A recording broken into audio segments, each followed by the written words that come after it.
Hi, I'm Pat Prescott. We are here on the Capitol Jazz Super Cruise, cruising with my good friend Sheila E., one of the performers here. How you doing, Sheila? I'm fantastic. Look at this. How can I not be? It's hard to mess this up. And I know for you, you've done a lot of these type of events. I know you even host your own events like this. Talk about the Capitol Jazz Super Cruise, specifically the audience. I'm so impressed with them. Oh my goodness. Okay, we've done many cruises, many, many, many. I have never seen an audience lose their mind like they have been on this cruise. Like, I mean, just crazy. It has been such an amazing experience. All the artists, like, I don't even know how they fit, like, what, 50 artists on this ship? And then everyone else. I mean, it's amazing. And I'm running into old friends and meeting new people that I've never met before. And it's just been, it's incredible. The fans who bought tickets here, they definitely got their money's worth and some because, but not only that, it's just, I want the group of people that paid for this cruise, I want them to come on a cruise. I want them to go out on tour with me.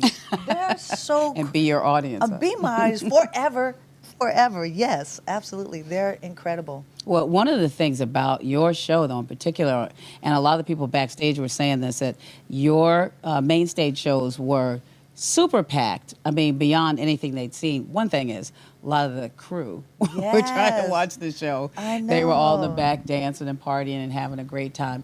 But I think, and I've been watching you perform over the years, but I know since the release of Iconic, A Message to America, that you have a mission in this music that I think really comes through, and that adds a whole nother color Right. to what it is that you're doing. Talk about what that mission is and what the point was in that song and the whole In the collection whole- of songs. I mean, Correct. It really, it started when the election started to happen when our two people, Hillary and the other guy, was running for office. And I was just furious. I was mourning the loss of Prince, and then I felt like I was mourning the loss of our country because things were so crazy, and I'd never seen our country and things that were happening in the bashing and the bullying. I'd never seen anything like this ever. I mean, like publicly, like it was okay. After we just went through this whole year or 2 years of no bullying and these kids losing their lives, taking their lives. And all of a sudden this whole thing happens and I just thought, I need to say something. I can't just let this go away. I was going to do a dance record initially, releasing the dance record. And I just said, I can't. Prior to releasing going to release the dance record, I had put together a folder in my archives that said politically correct, something that I knew I was going to write but would take me a long time to write, and things that I wanted to talk about that I hadn't talked about, or publicly even talked about as far as what I've gone through, and the racism and all the things that have happened, being a woman, all of that. And the only way that I could get something out immediately was to go back to the songs that I grew up listening to in the 60s and the 70s. I'm that old. And, and listening to those songs and thinking, wait a minute, okay, this song is relevant right now. This song is relevant. I just started there's so many songs back in that era that were at a time where they talked about the war and they talked about peace and they talked about bringing people together in the fight, and it meant a lot to just go back and listen to those again and think these are really relevant to what's happening in our country right now. So that was the best way for me to put something out immediately. And again, people are used to me, putting out songs that are, if not a love song, but funk music and salsa. And this really had something that was tangible for them to look back and go, wait a minute, what is she saying? Okay, so we need to come together as a country. The first song we opened up with was Funky National Anthem. It was the national anthem. And with that a little help from James Brown. James Brown, a lot of people. But also, I reached out to Reverend Jackson, and I used a part of one of his speeches. I contacted Dr. Martin Luther King and his family.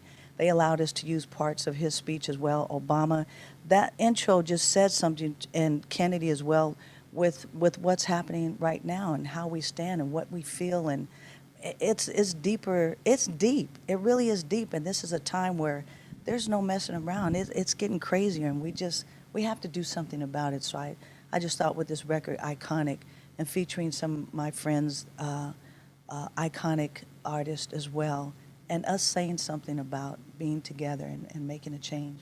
Yeah, that is the thing that I think ties it all together and that underlies it, that prayer for unity that, we've talked about this before, how at some point somebody's got to bridge that gap. I think that there are many people right now that want to bridge that gap, you know. And it's hard because some people don't want to say things because they're getting bullied. There are things that are happening all over the world with people getting bullied about why stand for this, why stand for that. We cannot continue to fight the way that we're fighting now. We're killing each other in our own country, you know. And love and hate do not exist in the same place. You have to, if we choose love, hate will go away, but we have to choose it. We have to be it. We have to do that. We have to believe that that's what's going to help change. It's hard to turn a face or a cheek away when someone's in your face like this. It's hard to do that. I know. It's a horrible thing, and I've been in that situation, and I get angry, but I try to turn around and walk away and just say, hey, God bless you, love you, and I'm just going, oh, we got to change this. We have to do something about it. We really do. And I think the music helps to make that happen. I think it's interesting that you, Candy Dulfer, and Janelle Monáe have all new projects that in their own different ways pay tribute to Prince and to his legacy. And certainly his legacy was about saying something in the music, making a statement, not necessarily a political statement, but a statement about how people should live their lives. And, Right. and that's all in there, too. Right, it is. And I did do his song America. Yeah. I've done that since the day we recorded it, you know. And I just thought that was something that would be really cool to play on the record. And it was really interesting in recording that song because what he was saying about that song. I want you all to go back and listen to the lyrics of that song and really why he wrote it. But listening to it, it's a powerful song. And you know, even when we recorded it, it was interesting because I wasn't thinking about it, but at the time recording, overdubbing my percussion, I played drums on initially with the band. Overdubbing the percussion, I realized that, wait a minute, he's not here anymore, you know, and wow, we're never going to play this song together again. And it got kind of deep for a minute, but I know that if there was a song for me to put on that record, he would agree with me that would be the song to do. Yeah, I think so too. If you haven't read Sheila's autobiography, you must. The Beat of My Own Drum. It's a book that has taken on its own life too, and has gone on to inspire a lot of people, hasn't it? It has. I'm overwhelmed by the response of how people have read it, and just a lot of times have said, you know, I had no idea. You know, stories that I told in depth, in detail, and what it's like to be, you know, me in a sense, and things that I've shared with other people as well. And it has blessed a lot of people, men and women. So thank you so much for even indulging in reading it, because a lot of people have said to me that they've read it in one pass, like they didn't want to put it down, and that's very humbling, very humbling. Well, we want to thank you for sharing your music and sharing your vision with Thank you. all of us, and for sharing some time with us here Yes. on the Capital Jazz SuperCruise.